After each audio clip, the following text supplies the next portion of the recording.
David, when you're ready, feel free to take the screen. Thank you, Bryce. I appreciate that. I'm gonna make sure I can get all my stuff oriented right. Can folks see that slide?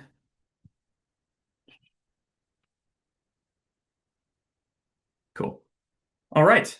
Well, thank you, Bryce. I appreciate that introduction. I'm grateful for the opportunity to be with you all today and share a little bit of some ongoing work that I'm calling Congress, Interest Group Politics, and Media Bias Claims. But since you'll be hearing enough of my voice for the next 15 minutes, I'm going to give the first word to former Representative Lamar Smith.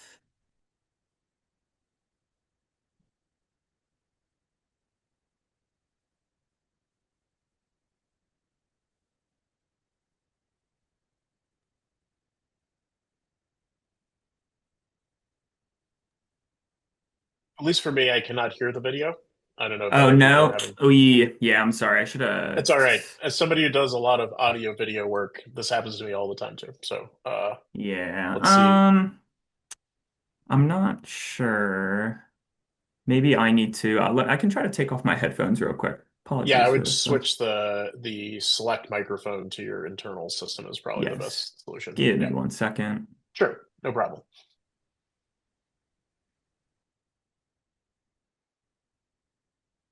Okay. Can folks still hear me? Cool. Let's try this one more time. If it doesn't work, I will just rivet you by talking about what Lamar Smith says. Wait, no.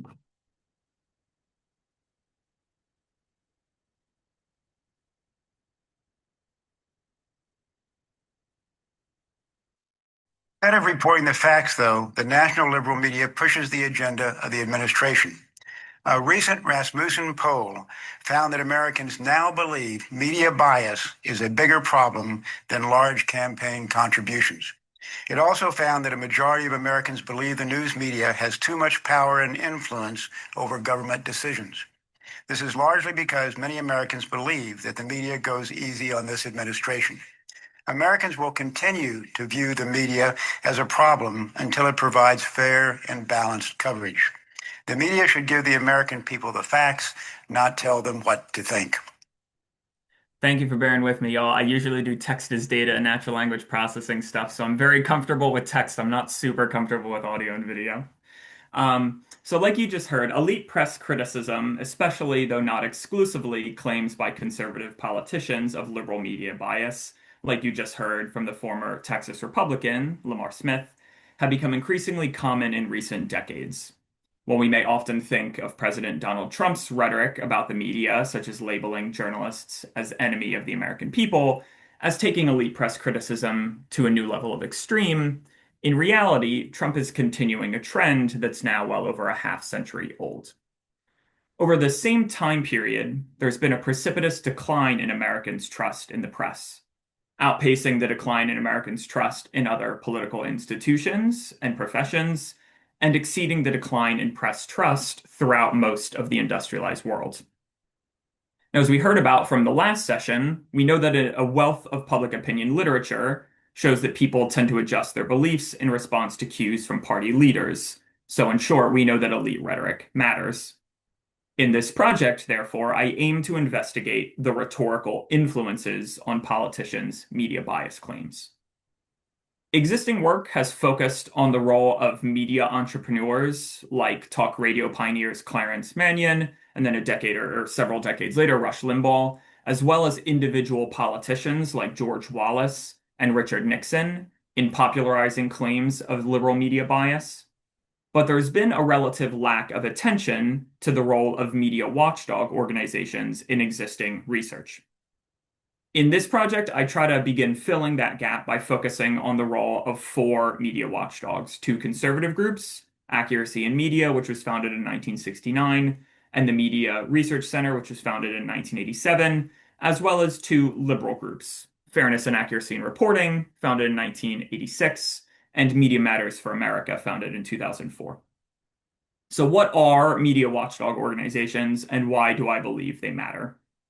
Media watchdogs are organizations founded with the purpose of monitoring the media and calling out instances where the media fails to live up to the watchdog's chosen criteria, whatever those criteria might be, and selected for whatever potentially partisan reasons those criteria were selected. In my broader research on elite press criticism, media watchdogs tend to appear again and again. The Nixon administration, for instance, worked with Accuracy in Media to issue fairness doctrine complaints, past news programs that reflected unfavorably on the White House. Former Representative Lamar Smith, who we just heard from, founded something called the Media Fairness, which he used along with Michelle Bachmann and Jack Kingston as somewhat of a megaphone for criticizing the media for what they perceived to be liberal media bias. In the Media Fairness Caucus's newsletter, as well as on its websites, they frequently work by groups like the Media Research Center, as you can see an example of here. Take two, I'm going to try one, and let's hear a little bit about the Media Research Center's work from its own founder, Brent Bozell. The public policy and politics reflects these views. We're not here today to prove a blatantly obvious anti-conservative bias in the press. We've proven that for almost a decade. We're here to demand an end to the nonstop media onslaught against the conservative movement, against our ideas, our character, and our leaders. We're here to demand that the media be fair and balanced for once. To this end, this morning I'm announcing Media Reality Check 96, a $2.8 million campaign by the Media Research Center to expose for the American electorate the blatant left-wing agenda that has made a mockery of the term objective journalism. The message from the conservative movement, like the line from the movie network, is simple. We're mad as hell, and we're not going to take it anymore. Okay. To study media watchdogs, I kind of build on rather well-known models of policymaking, which view interest groups as policy entrepreneurs, introducing novel policies, mobilizing public opinion, and building coalitions to advance their policy objectives. Absent overt policy goals, I conceptualize media watchdogs as rhetorical entrepreneurs, engaged in a type of elite framing competition. That is, seeking to popularize their own conception of ideal media behavior and policing deviations from that ideal. To do this, I draw on two sources of data. I draw on broadcasts from the C-SPAN archive of all events hosted by these four media watchdogs for a total of 46 events between 1987 and 2012. And second, I draw on congressional floor speeches.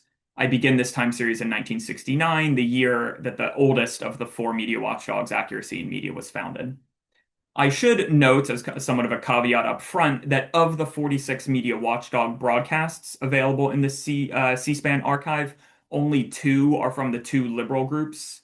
This appears to reflect differences in tactics rather than differences in influence, at least if we're proxying influence by budget. The most recent of these four groups, Media Matters for America, was founded in 2004, has the largest budget of these four groups. But it does unfortunately mean the conclusions I can draw about the activities of liberal watchdogs are highly tentative at best. And expanding on sort of the one central guiding question, I ask three empirically testable questions. First is simply, do members of Congress reference these media watchdogs? And then, if so, how do they do so? The second is whether media watchdog events lead congressional speech about the media to become more negative. These are, in fact, groups who are predominantly criticizing the media. So I wonder if, following their events, members of Congress speak more negatively about the media. And then third, the sort of most rigorous test has to do with semantic similarity. It's whether media watchdogs are able to actually make members of Congress speak more like them following events. So starting with the first research question, I approach this one qualitatively. I find that members of Congress do indeed cite media watchdogs. They've done so on dozens of occasions over the last several decades, and that the overwhelming majority of these references are positive. To pull out just a few representative examples, Representative F. Edward Hebert, a conservative Democrat from Louisiana, praised Accuracy in Media's analysis and broader campaign against CBS over its controversial documentary, The Selling of the Pentagon. Representative Hebert, it should be noticed, helped to initiate the House's investigation over this documentary over his frustration at how he was portrayed in it. As a second example, Senator Jesse Helms, a longtime Republican from North Carolina and himself one of the more colorful media critics of his generation, praised the Media Research Center in a May 1993 floor speech for, I'm quoting here, keeping tabs on specific acts of irresponsibility by people in the news media. One of the very few negative references I found in the congressional record came from Senator Sheldon Whitehouse, a climate hawk in the Democratic caucus, who, in a broader speech on groups that he alleged were muddying the water on climate change, referred to the Media Research Center as being devoted to attacking honest reporting that it doesn't like. Now, more broadly from the qualitative analysis, I find that the two conservative groups, Accuracy in Media and the Media Research Center, have adopted themes with resonance to core conservative talking points when criticizing the media. For instance, they frequently label journalists as being hostile to religious Americans and to traditional family values, while being soft on communism. Accuracy in media has also fueled broader distrust about government narratives and how the media reports on them, verging at times into the outright conspiratorial, for instance, in their frequent coverage of the 1996 crash of TWA Flight 800 off of Long Island, as well as the death by suicide of former Bill Clinton counsel Vincent Foster. On the other hand, the liberal group Fairness and Accuracy in Reporting has put forth frames about untoward corporate conglomeration in media, a frame that has historical roots in the muckraking journalists of the century, but that has relatively little purchase in today's Democratic Party. For the second two research questions, I adopt a more quantitative approach. What I do is first I examine congressional floor speeches within a 60-day window around these broadcasted watchdog events. I split speeches up. I first tokenize speeches, so I split them up into the level of text segments and then extract text segments that contain one or more media-related keyword using a custom dictionary I built. I then train a BERT-based model to classify each media-related text segment as either positive, neutral, or negative toward the media. And finally, I perform a series of t-tests on the difference in the average media stance by party in the 60 days after an event versus the 60 days before the event. Or excuse me, 30 days after versus 30 days before. So I'm essentially using the 30 days before as a baseline and seeing how things changed following the event. To preview the results, let me first just kind of walk through the effect on congressional speech of just the first of these media watchdog events, an October 1987 Accuracy in Media event on communism in America. Both Republican and Democratic speech in general and on average about the media was more negative in the month following the event than in the month before, as evidenced by the negative coefficient here, though the difference was only statistically significant among Republicans. This is broadly consistent with the idea that Accuracy in Media led Republicans to criticize the media or to speak more negatively about the media after its event. What about the rest of the time series? The pattern fails to hold. Sometimes positive, sometimes negative, sometimes they're both in the same direction across parties, sometimes they're in opposite directions. Broadly speaking, there's really no consistent evidence that media watchdog events influenced the tone of congressional speech about the media. But this is tone. What about the actual language adopted by members of Congress? The kind of truest test of watchdogs' influence is whether they can increase the semantic similarity between how they talk about the media and how members of Congress talk about the media. So to test this, I sort of start with the same process I applied above to congressional floor speeches. So I start by taking the transcripts of the events from the C-SPAN archives, tokenizing them, and then extracting media-related text segments. I then subset just to those events for which there are at least 10 media-related text segments. You kind of just need enough data to actually run this test. And then I apply an off-the-shelf cross-encoder model that's built on top of a BERT-based infrastructure, the same type of kind of NLP infrastructure that I used in the previous analysis. But this model calculates pairwise semantic similarity on all roughly 292,000 possible pairs of watchdog and congressional text segments. And again, I conduct t-tests as well as estimate a fixed effects linear regression model. And again, there's not really any consistent evidence that watchdog rhetoric led to any increase in semantic similarity. if you like squint hard enough, the patterns look maybe suggestive that the Media Research Center was able to produce a little bit of an increase in semantic similarity. 4 out of the 7 events, for instance, that they held that had sufficient data did have a positive and statistically significant effect. But in the overall regression model, though the coefficient was positive, it was substantively small and did not reach statistical significance.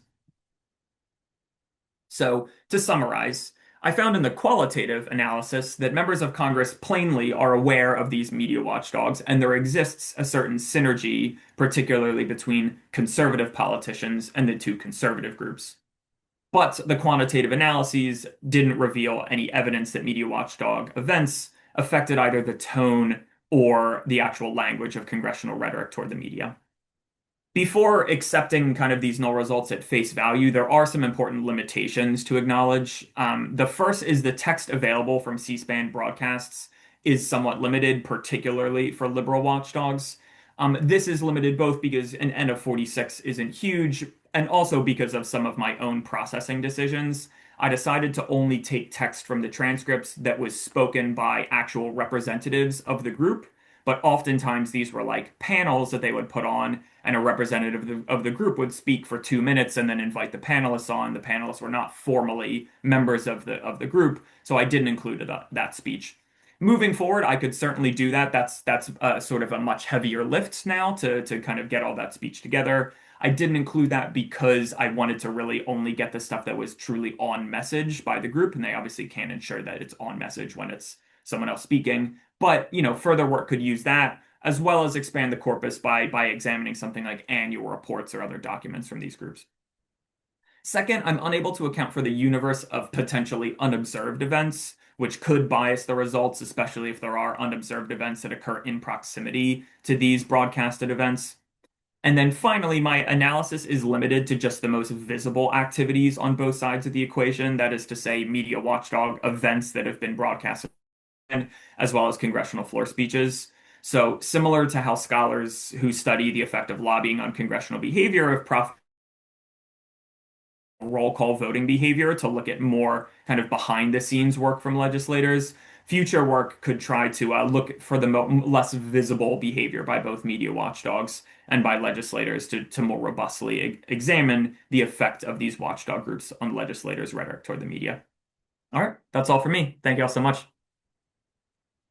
Thank you so much for the excellent talk. I'm now going to hand the mic over to Jessica Collier. So go ahead, Jessica. Thank you. I'm requesting screen sharing capabilities. There we go.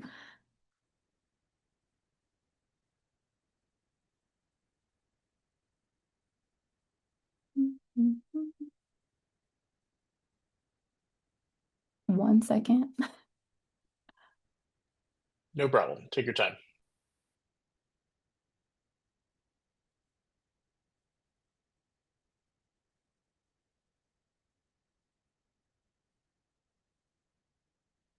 Okay, is that visible? Great. Okay, so as Bryce mentioned in the introduction, a lot of my work typically focuses on experimental approaches to understanding how the content we encounter on social media shapes our political attitudes and behaviors. And with this work, I wanted to take a step back from that and maybe take a more macro level approach to looking at how elites, both political and media elites, have discussed social media over the course of its existence, essentially. So, with that, I want to put social media and politics in context just a little bit. So, earlier this year, January 2025, we had a number of events that unfolded within the same weekend. So, President Trump's second inaugural, TikTok was banned, TikTok was reinstated, and when they were reinstated, released a message essentially thanking President Trump for his efforts in making that happen.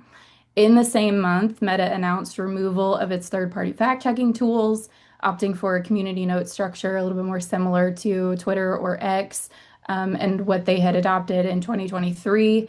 And then Meta also simultaneously caught flack in headlines for allegedly blocking pro-democratic hashtags on their platforms. So this constituted a lot of access and process changes or perceived changes at platforms within a really short amount of time that I think raises questions about the influence of government on platform action or inaction in particular. And this putting this in contrast with kind of the full historical view of social media platforms in the early 2010s when they were sort of first taking off, we have this idea of Web 2.0, where this birth of user-generated content is going to democratize the internet and create connection, and social media platforms are at the forefront of that. This is kind of presenting a very different light or a very different way of looking at and thinking about social media platforms that I think is suggestive of why we need a little bit of a systematic review of how elites have talked about platforms over time to understand whether that discourse is actually changing or not. So, as Pew data from earlier this year, this is February 2025, and other academic research has pointed out, even individual users see the potential benefits and harms of social media, from either raising awareness about issues that may not otherwise gain attention to also simultaneously distracting from issues that are actually important. I bring this up and I point out these public perceptions to say that we might also expect our policymakers to have similar perceptions about both the harms and benefits that may ultimately shape how they talk about platforms, such that they could talk about them as either heroes or villains. So, the way that I approach examining congressional discourse, I'm going to pull from three different areas here. I think there's a multitude of ways that you could look at elite discourse and the way that they're talking about platforms. So I take a little bit of a narrative structure here. And the first thing that I'm interested in are the characters. So overall, how are social media discussed? I turned to sentiment analysis for this. It's been used in a variety of political contexts, looking at a variety of different types of political text. And we know that affective language influences evaluations about people and issues, and that it's considered a key component of issue frames, which leads me to kind of the second point here, which is in looking at plot. So, how are the issues framed? If we're talking about social media platforms, then what kind of central organizing ideas are we applying to those conversations? What are we making accessible to audiences in terms of what's important with regard to social media and potentially regulation or not? Frames are a common strategy that members of Congress employ to discuss issues, including social media, and including more partisan or controversial issues. And then lastly, the moral of the story. So continuing with this narrative structure here, what moral frames or virtues or vices are evoked in these discussions? So relying on moral foundations theory here, there are several innate psychological systems that are at the heart of how we reason about morality. And moral foundations theory has been shown to predict support for political issues, even more so than political ideology. And elites use moral language to argue policy. They make that rhetorical choice. So, how are they? We've looked at policy in a number of different contexts before, research has. So, applying that to social media, how are they applying moral foundations to those conversations and discourse? So, all of that to say, I have three overarching research questions here, which are what frames are used to discuss social media platforms? How are those frames used by policymakers? And how are they used by industry professionals? So when we have representatives from social media platforms in Congress, how are they kind of evoking language in those contexts? And then do the frames used to discuss social media platforms vary based on presidential administration? So bringing in kind of some of the contemporary context here, is it that we're seeing changes based on President Trump's second term, or is this more of a larger trend that we're seeing in the way that we talk about social media platforms or the way that political elites do? So methodologically, I accessed transcripts from the C-SPAN Archives API spanning 2009 to 2025. These included congressional floor speeches and expert testimony from industry professionals. So as you can imagine, over the last especially 9 years, there's been a lot of expert testimony from folks at Meta, TikTok, and Twitter. These all of the transcripts included mentions of one of the following. So Facebook, Instagram, Meta, TikTok, Twitter, and X was included with the caveat of also including social media, just to not get instances of the letter X appearing in transcripts. So the observations here are those social media mentions. And pre-cleaning process, really standard, cleaned for duplicates, stop words, punctuation, conjunctions, and I removed outliers that exceeded 2 standard deviations of the mean word length. I also added 2 variables. So, based on the year of the transcript, extracted and coded for what presidential term that fell within. So, for Obama, he had 2, Obama 1, Obama 2, Biden, a singular term, and then Trump 1 and Trump 2. And then I also coded for speaker category based on the role and organization of the person identified as speaking. So these were categorized in terms of Congress and political elites, social media platforms, and I included 3 comparison categories just to kind of get a clearer look at what this data is saying. Those included traditional media, so journalists or reporters from news organizations, the tech industry overall, so non-social media, but still in technology. So that's Google, Microsoft, other executives in those spaces. And then finally, academics and scientists. So people who are associated with universities or NIH, NASA, those sorts of entities. So just as an overview, this is what those role categories looked like, how I operationalized them, and then the top 5 most common roles. So for Congress and political elites, we're pulling out representatives and senators. And then for social media platforms, founder and CEO of Facebook, Mark Zuckerberg appears a lot in this data set. And then, some of the other key players at the top of those organizations. So for the data analysis, I wanted to look at each of those elements of framing, so characters, plot, moral of the story, and look at those kind of in a really systematic way and apply different approaches to do so, so that I'm not answering my research questions with 1 piece of data, but instead 3 here. So looking at positive and negative affective frames, so that sentiment analysis I mentioned using the AFIN package, I know that's already been mentioned by researchers today. Emphasis frames of policy issues. So for this, I used a dictionary that I developed based on Boydston's policy frames codebook. So pulling out the frames from that codebook that could be applied to the context of social media, and then developing a dictionary of keywords associated with those policy frames.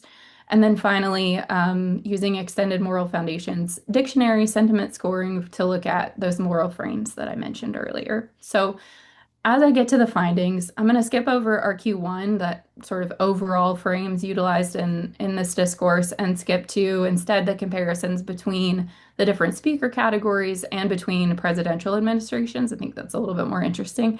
But before we get there, I'll show 2 clips. The first one is kind of an example of how our members of Congress are talking at social media platforms for a lot of these cases. And I think that represents a really offensive way of going on the offensive and talking to social media. And then I'll show a clip that's representative, I think, of how social media platforms are responding in a lot of this testimony and ongoing kind of committee hearings that they're part of. So a little bit, they're both recent clips, but they're indicative, I think, of the larger themes that are going on. You've actually done something that in the last 3 to 4 years has not happened, except for the exception of maybe Vladimir Putin. You have unified Republicans and Democrats. And if only for a day, we're actually unified because we have serious concerns. Does TikTok support good? I mean, is TikTok a platform for good? Just yes or no? I believe yes. Okay. Does TikTok support freedom of speech? Yes, it's one of the commitments I've given this committee. Do you personally support the First Amendment? Congressman, I'm here to talk As the CEO of TikTok? I'm here to talk about TikTok. As the CEO of TikTok, do you support? TikTok supports freedom of speech. So despite being not entirely eloquent with does TikTok do good, or is TikTok good? That's one example of those kind of exchanges that are happening with congressional members and social media platforms. Here's an example of kind of one of the more positive ways that social media, in terms of affective language, we're striving to get that number to 0. Obviously, this is a challenging area for everybody in the industry in terms of being able to moderate our platforms, but this is something that we heavily invest in from a technology perspective as well as a people perspective. I'm happy to look into any of those cases, but I do know that when reports have been sent, that content is immediately taken down. So that's Vanessa Pappas on content moderation on TikTok in particular. And that was a really specific question about teens being receiving messages from cartels or being organized with regard to cartels. And so I think those are two examples that, again, represent on the offensive from Congress and on the defensive from social media platforms that shape a lot of the findings that I'm about to talk about. So with regard to positive and negative affective frames, congresspersons and political elites use significantly more negative language than social media platform professionals. I think we would expect that. If social media is in the halls of Congress, they're probably going to talk positively about their platforms. But the language used in discussions was significantly more positive in Obama's first term than during Trump's first term, Biden's term, or Trump's second term. So it's already just leaning positive overall in terms of sentiment here, but we see a gradual decline and a significant decline starting with Trump's first term that continues to the present. And I think that's important to hold on to as I talk about the rest of these findings. With regard to emphasis frames, so the issues that we're talking about, Congress is using a greater proportion of political frames. Social media platforms are using a greater proportion of technological frames. So it makes sense given both of the areas of expertise and the perspectives that these groups are coming from, that they're using frames that are synonymous or synergistic with their own goals as representatives and as people who are running technology companies. Across presidential terms, there's a significant decrease in the proportion of economic frames that get used and a significant increase in the proportion of technological frames that we're using. So I think it's interesting that economic just kind of falls off. We accept at some point that social media platforms are going to influence our economy and instead choose to talk about them or focus on the political and technological implications of these firms. And then finally, the moral frames here, the moral foundations that are being used. On average, Congress is using vice frames significantly more often than platform professionals on 3 of those foundations. So they're focusing on the vices of harm, cheating, and betrayal, which I find very interesting. And then on average, the use of vice frames overall has significantly increased over the last 3 administrations. Again, so Trump 1, Biden, Trump 2, for 3 moral foundations, including cheating, subversion, and degradation. So we're really focused on the fairness cheating aspect. Both Congress is focused on it, and that has been heightened over the last 3 administrations or administrative terms. So I think that's important to point out. And altogether, what is the key takeaway here? Overall, social media platforms are increasingly framed as villains. If we take the negative affect that's being used to describe them, the discrepancies in issue frame emphases. So one side is talking about politics and the other side is talking about technology. And then this greater use of a sentiment over time that focuses more on those vices or the violations of those moral foundations, I think speaks to a greater villainous frame that's being played out here. And a little bit of the story here might be that social media platforms aren't invited to Congress when they do good. But importantly, I think these conversations are happening not just back and forth committee hearings with general counsel reps, but the data here do demonstrate that there are trends such that there are changes in discourse, and those changes seem to be getting more negative based on the data that I've presented here. So that is all that I have for today. Thank you. And thank you so much for the fantastic presentation. Let me go back to my slides here. Let me into the presenter view.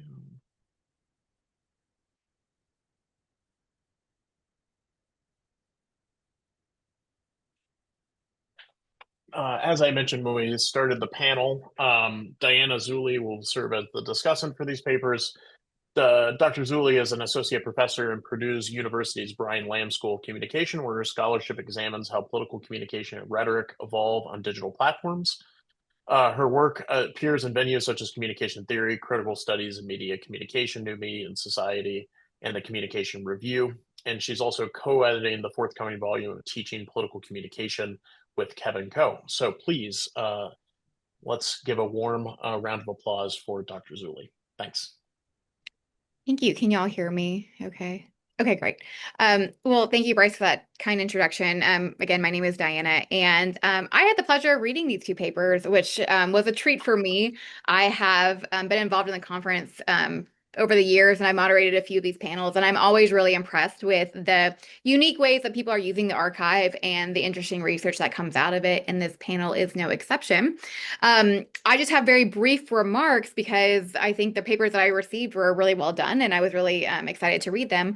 But here we have two similar but different papers related to framing and thinking about how Congress and how congressional representatives, how they're framing different issues, how they're responding to different frames of different speakers that are being captured on C-SPAN. So I'll start, David, with your paper, Congress, Interest Groups, Politics, and Media Bias Claims.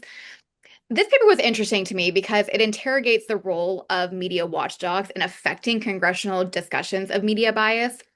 You use the term rhetorical entrepreneurs and the concept of framing to discuss these media watch groups. And what I really liked about this article is that it does what framing research I think should do.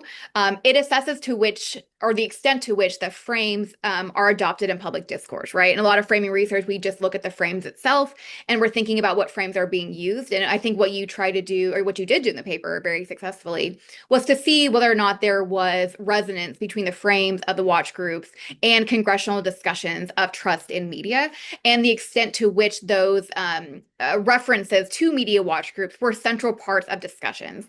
And so that's really interesting, right? To think about whether or not there is influence in framing. And we know from framing research in general that if you can win the framing war, you can win the public opinion war. And that's really, really important. So seeing kind of the connection between the frames and actual utterances in congressional discussions, I think is a great strong suit of this research. And I applaud you for taking that extra step to think both qualitatively and quantitatively between of that synergy in frames about media bias.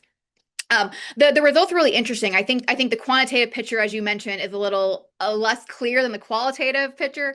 As a qualitative scholar myself, I was obviously really fascinated with the types of invocations that congressional members were using to talk about media bias and the relationship to the watchdog groups. One thing that I think could be expanded upon along these lines, and I know the paper is actually pretty well formed, so I'm not going to send you in a direction that you can't go in this paper, but I would like for you to expand more on just thinking about and comment more on thinking about the discrepancy between how many transcripts you were able to recover from the conservative watch groups and the ones from the liberal watch groups. Because you mentioned something really interesting in the presentation that I think speaks to this. You mentioned that this was probably more of a reflection on strategy. And I would love, from a strategic communication perspective, comment a little bit more about the strategy that you think the liberal watch group media's groups are enacting. And because again, if framing is so consequential to how both our policymakers and publics are thinking about these issues, especially in a moment of trust erosion, right? What can these groups learn from each other, right? Like, so what strategies do you think to be effective from these groups? Do you think that there are strategies that the liberal groups could adopt from the conservative groups to get their message out there? So think more on the strategic communication lines and use that as a way to maybe reflect on the discrepancy between the amount of data you were able to collect. Because I think that in and of itself, that descriptive reality of you only got 2 transcripts versus 45 or whatever the case may be, was fascinating and could use a little extra attention, I think, in your paper. I'd also encourage you to reflect more theoretically and also just practically. What does this all mean in 2025 in a moment of erosion of trust? What does this mean for democracy? What does this mean for our thinking about who we can turn to get accurate information, to get news? When it comes to framing theoretically, is there anything that we can learn from the results related to how can groups get their preferred framing adopted in larger public and political discourses? I think that would be something that you could think about. And also for counter messaging, right? So for congressional representatives, when they're trying to engage in counter messaging to counter their ideological, counterparts, right? What can we learn from these different watch groups and how they're speaking and framing the issues of media trust? That's where I would go with the paper. Great work, really, though, truly. It was a pleasure to read, and I look forward to seeing it in its final form. Turning to our second paper, Dr. Jessica Collier is a friend and a colleague, and so I'm honored to be able to read your paper as well, titled Heroes and Villains, The Evolution of Elite Discourse About Social Media Platforms from 2009-2025. As kind of mentioned, some of my work deals with social media, so I enjoyed reading this paper because, as Jessica was talking about, and gave examples in the paper, which you didn't get to read, but about some of the congressional hearings from social media platforms, particularly TikTok. I've looked into that hearing quite a bit, so it was fun to see some resonance between what you found and what I've looked into myself. But what I like about this paper is just the longitudinal elements of it. I think we take public opinion of social media for granted a little bit. I actually don't know if I've seen or read much research that has dealt with this idea of public opinion about social media being mixed. As you mentioned, these eras of social media, I think, at least in political communication research, we talk about social media as being like a tool and something that can be used, and it's a great way, something to be adopted for social, for strategic communication purposes. But we are at an influx or a moment where public opinion is fractured a little bit. We are recognizing the downsides and the cons, and policy-wise, there are huge discussions happening about regulation, given the massive influence that social media has on our political process. So I love the longitudinal aspect of it. Again, I think the most notable finding of the paper, I don't think it was mentioned in the presentation. There was such a dramatic influxes of discussions about social media in Trump's first presidential term and Biden's presidential term. Now, obviously, Trump was just beginning his second one, but Obama, relatively low numbers of discussions about it. And I think like those numbers weren't even remotely close. It was just astronomically different. And so even if some of the sentiments were neutral, and even if you didn't find as many massive changes in the framing, I think from an agenda setting perspective, it is worth noting that discussions of social media are becoming much more common, and we're much more at the forefront of the Trump first administration and Biden's presidency compared to the other ones you've looked at. And so even if the frames didn't drastically differ, I do think it is worth commenting more and reflecting more on just how maybe those discussions are indicative of the changing perspectives, and also just our recognition culturally, socially, politically of the power of social media platforms. So I'd love to see you develop that point a little bit more in the paper. Again, moderating is always fun. So it's like, you should do all the things. And so take all this with a grain of salt. But I do think it would be interesting to look at the proportion of policy frames by speaker. You talked about how political frames were mentioned a lot by congressional representatives, understandably so. Your technology frames by your tech industry, understandably so.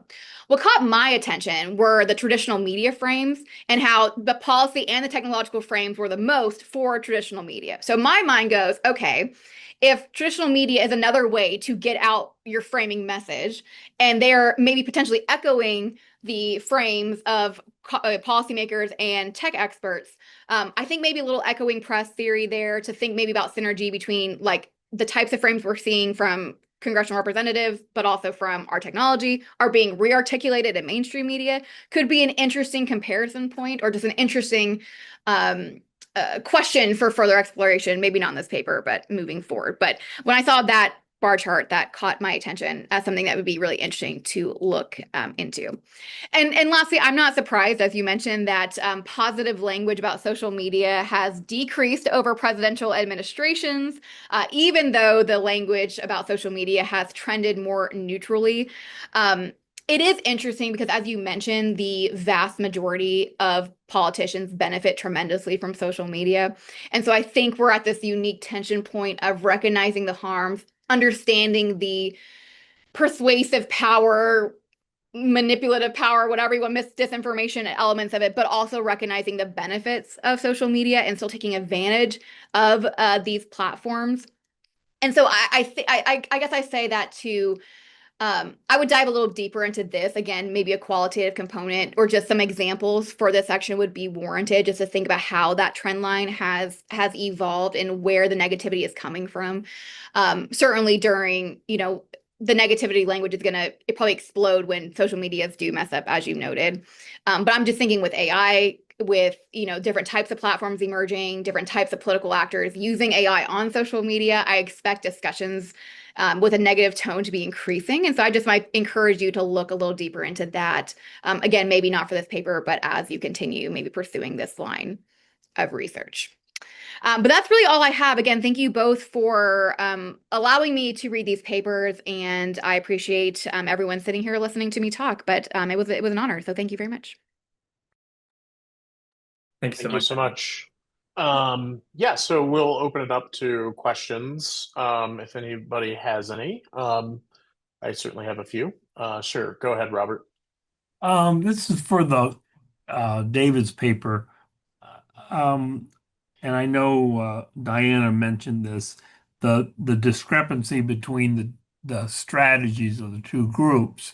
In the ones near the end slide, you said there was evidence that the reports were cited. So did you ever look at members? I know you focused on the broadcasts of the events, but if their strategy was to produce reports and get people to talk about the reports, is there evidence that that was effective in the Congress, that members were citing Media Matters or whatever? Yeah, I can respond to that really quickly. There's very little evidence. There are just not very many citations of the liberal watchdogs. There's many more mentions of the conservative watchdogs. So yeah, in looking in congressional speech, I was looking at like the entire time frame between 1969 and a couple years ago. So I wasn't limiting that to like the window around the events. And yeah, just not a whole hell of a lot of actual mentions of the liberal watchdogs. Interesting. Yeah, okay. Yeah, I have a comment for the first paper too, and then we can move on to Jessica's paper after that. So this is more just like methodological ideas for this type of problem. So like if you have, so given the amount of like limited comparison text that you have, there's kind of two different things that make sense. So one is like so the most straightforward thing is to get text of the members of Congress post treatment. So in this instance, it would be people who spoke after these media watchdog events. You get text from those members of Congress leading up to the watchdog event, and then compare the pre-treatment similarity scores with the media watchdogs to the post-treatment. And then it will allow you to leverage the text a little bit more. Depending on how these text documents are structured, the other thing that's going to create error is if one media watchdog document is like, 5 pages long or something like that, or the text is really long for one media watchdog versus another, then you can also control for that by, like in the past, I've done things like bootstrapping. So like, let's say you have a sentence that's like 5 words long and you're trying to compare it to a sentence that's 10 words long or something. Then like you get a semantic similarity score out of that comparison, but you can also do like a bootstrap of like 10 different versions of that just randomly out of the data set where you have 10 words versus 5 words to get like on average what is the semantic similarity I should expect out of this type of sentence pair, and then you could standardize the one that you want using the mean and standard deviation from that. And then that again kind of helps you leverage the smaller amount of text that you have because it'll control for the like different document links and different numbers of sentences between the two. But certainly the first one about getting pre-treatment like members of Congress statements and stuff, we can certainly help you find that. Like that's not a really hard problem using the API. So we can certainly talk about that. But I thought the paper made a lot of sense, even in a world where you have null results. I thought it was an interesting project and interesting paper, so I wouldn't worry too much about it. Yeah, that's very helpful. Thank you. Yeah, and then for Jessica's paper, I really liked a lot of what was going on. Like I would say that, I mean, certainly for like a document of this size or a paper of this size, like I would probably get rid of at least one of these facets. Unless you're just generally interested in it. Because like some of these, I mean, especially for somebody who's not in comm, like some of these facets probably just take a little while to explain, like these, like the duality and stuff. Like you just have to invest time in explaining all of that. But I honestly, I actually thought that the technical versus political result even though it was obvious, I thought that was like really a good proof of concept in terms of like I think that's an important finding because it just demonstrates that these text documents are acting the way that you expect them to act based on these types of narratives or based on the type of analysis you're doing. And that's why I think impacting like what is a political frame versus a technological frame would really help set that up and make that a little bit more impactful. But I liked it all. Every time I hear spoke, you yourself, Diane, and others, like, yeah, you have a lot more of like the speech making things figured out over in the Lamb School than at least I have thought of in political science. So I'm always every time I see this, I'm like, oh, I might use that. I like that duality frame and whatnot. So all of that was very well appreciated. And then just a small thing is just like the like we could if you're ever interested, I'd be happy to talk to you about it. But the like you could do these like sentiment scores around the terms that you care about. Like so instead of taking like these scores at the document level, like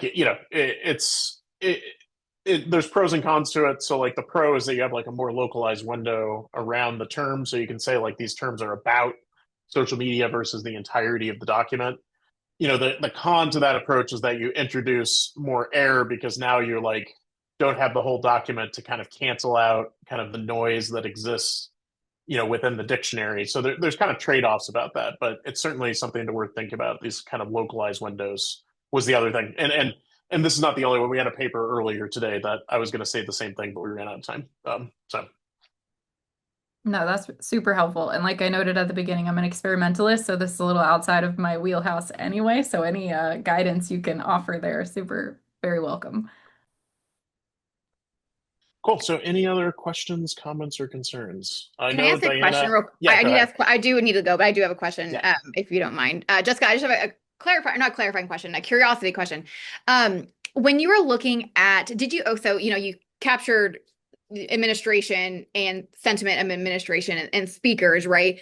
Did you ever just do some ideological testing to see if certain types of speakers, depending on where they're at, were more positive or negative during certain administrations and vice versa?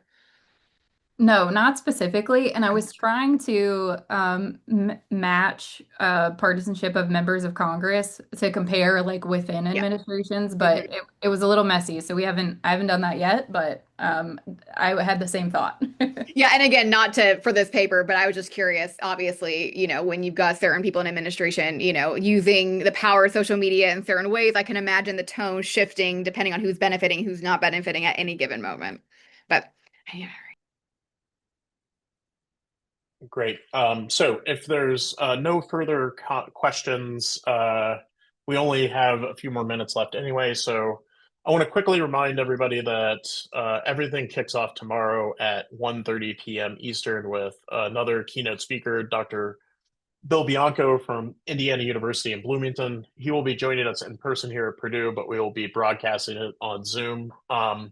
After that, we have another fantastic panel titled, let me make sure I get the title right. Who Said What Now? Decoding Deliberation in Congress with Bridget, who's been joining us today, and then Jung-Bae Ahn, who's a PhD candidate from Ohio State. That will be the final panel of our conference.